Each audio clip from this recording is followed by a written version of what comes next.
aquíferos sedimentares também são influenciados por esforços tectônicos. Então a gente tem aqui esse perfil e essa descrição, e a gente indicou ao cliente perfurar uma certa profundidade para poder chegar a esses pacotes arenosos e conseguir a vazão que ele estava precisando. Coberturas sedimentares, elas podem ter um alto potencial hidrogeológico, como também, se furar, pode dar seco, quase 100% de certeza.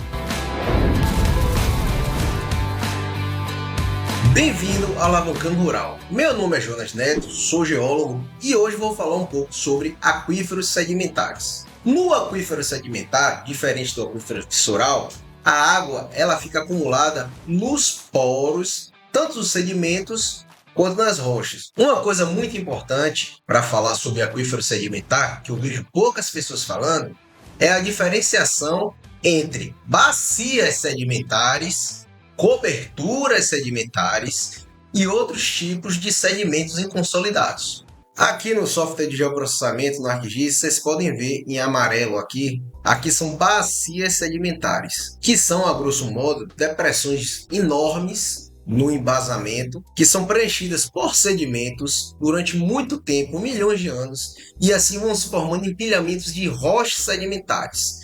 O estudo do empilhamento de rochas sedimentares se chama estratigrafia. Além das bacias sedimentares, temos aqui um tom mais pastel, coberturas, que podem ser coberturas aluvionares, que são coberturas próximos ao rio, podem ser coberturas também detríticas, oriundo de uma erosão, um morro, que foi depositando e criando essa cobertura. Após o temperismo e o transporte, o sedimento acaba se depositando em algum local na natureza. Normalmente ele se deposita nos locais mais baixos topograficamente, como por exemplo o fundo de um vale. E assim a água acaba se infiltrando nesses sedimentos e ali forma um tipo de aquífero sedimentar. Um exemplo são barras arenosas de rio.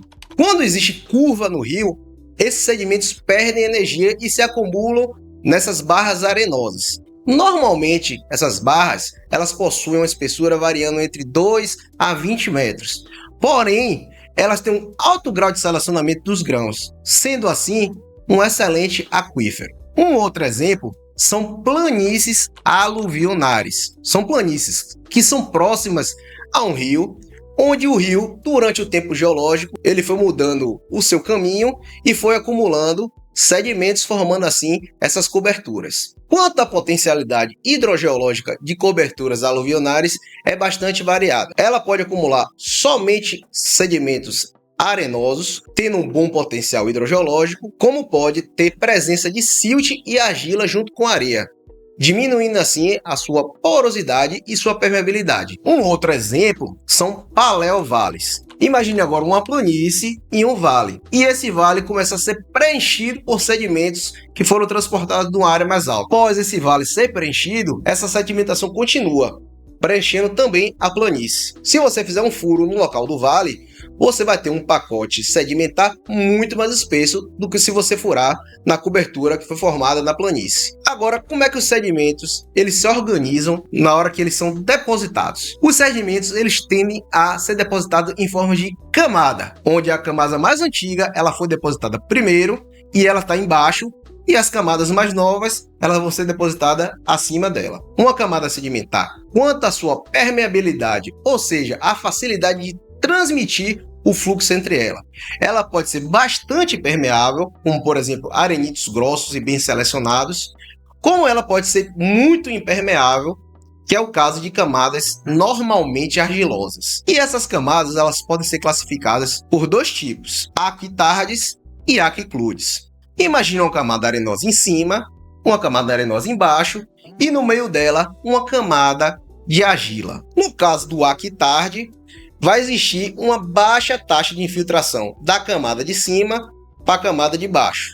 Porém, a água ainda consegue ser transmitida de cima para baixo. Já no aquiclude, a água ela é tamponada, ou seja, ela não consegue fluir de cima e passar por essa camada argilosa para chegar na camada de baixo. Agora, nem todo aquífero sedimentar é igual. Existem aquíferos rasos, como por exemplo, barras fluviais, que a gente falou anteriormente, que tem espessuras que variam de 2 a 20 metros. Já em outros casos, existem coberturas aluvionares ou outros tipos de cobertura em planícies que tem uma espessura muito grande, normalmente tendo um maior potencial hidrogeológico. Porém, depende muito de como essa cobertura ela é composta, podendo ela ter muito silt e argila na sua composição, e apesar de ela ser muito espessa, ela não tem potencialidade. Só um segundo, tá gostando desse vídeo? Já se inscreve no canal, ativa o sininho para receber notificações e deixa seu like. E eu vou pedir um favor muito grande a vocês. Coloca nos comentários quanto está o valor do método da perfuração na sua região. Isso é muito importante para que a gente consiga disseminar o conhecimento sobre perfuração de poços no Brasil. Agora eu vou trazer para vocês aqui um estudo nosso, onde o local está no Grupo Ilhas. O Grupo Ilhas ele está caracterizado por ter uma grande presença de folhílios, que são rochas argilosas ruins tanto para acumular água quanto para transmitir água entre elas.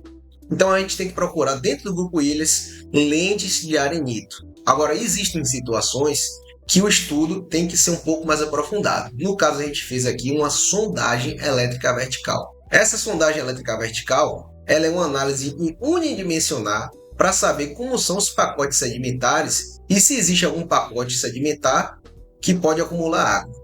Nesse caso, vocês podem ver aqui que ficou uma resistividade muito baixa, ou seja, isso aqui é quase tudo folheiro. Mas quando chegou um ponto, ele chegou a um ponto que aumentou a resistividade e entrou dentro da resistividade dos tipos de arenito já conhecidos do Grupo Ilhas. Então a gente tem aqui esse perfil e essa descrição. E a gente indicou ao cliente perfurar uma certa profundidade para poder chegar a esses pacotes arenosos e conseguir a vazão que ele estava precisando. Se você quiser aprender tudo sobre locação e perfuração de poço, a gente criou um e-book completo que eu deixei o link nos comentários. Só clicar lá e você já vai para a nossa página de venda. E com isso você vai conseguir locar o seu próprio poço e ajudar seus vizinhos a ter poços produtivos. Ah, e também ganhar aquela grana extra locando para seus clientes. Em relação aos tipos de rochas sedimentares, elas estão ligadas ao tipo de sedimento que formou a mesma. E cada tipo de rocha, ela pode ter uma porosidade, ou seja, espaços vazios para acumular água, e permeabilidade, que é a facilidade de transmitir água pela formação. Então, algumas rochas possuem alta porosidade e alta permeabilidade, outros possuem baixa porosidade, baixa permeabilidade. O arenito, por exemplo, ele foi formado por areia. Ele normalmente tem alta porosidade e baixa permeabilidade. O mesmo arenito, quando formado por areia, porém tendo silt nesses espaços vazios, sua porosidade já diminui e sua permeabilidade diminui drasticamente, porque já tem uma quantidade de espaços vazios menores e o silt dificulta essa água circular nessa rocha. Um outro tipo de rocha sedimentar bem comum são os argilitos, que são formados a partir de argilas, e os folheiros, que tem uma composição um pouco parecida com argilito, são rochas argilosas, que são bem acamadadas parecendo folhas. Esse tipo de rocha possui baixa porosidade, baixíssima permeabilidade, sendo que folheiros não são boas rochas para você fazer uma locação de poço, que mesmo tendo água neles, normalmente a qualidade da água é pior. Agora, em questão prática de locação, é muito importante dizer cada caso é um caso. Por exemplo, coberturas sedimentares, elas podem ter um alto potencial hidrogeológico, como também, se for, pode dar seco, quase 100% de certeza. Então, tem que se analisar o tipo de cobertura, analisar os poços próximos e saber se essa cobertura também está influenciada por fraturamentos, porque sim, aquíferos sedimentares também são influenciados por esforços tectônicos.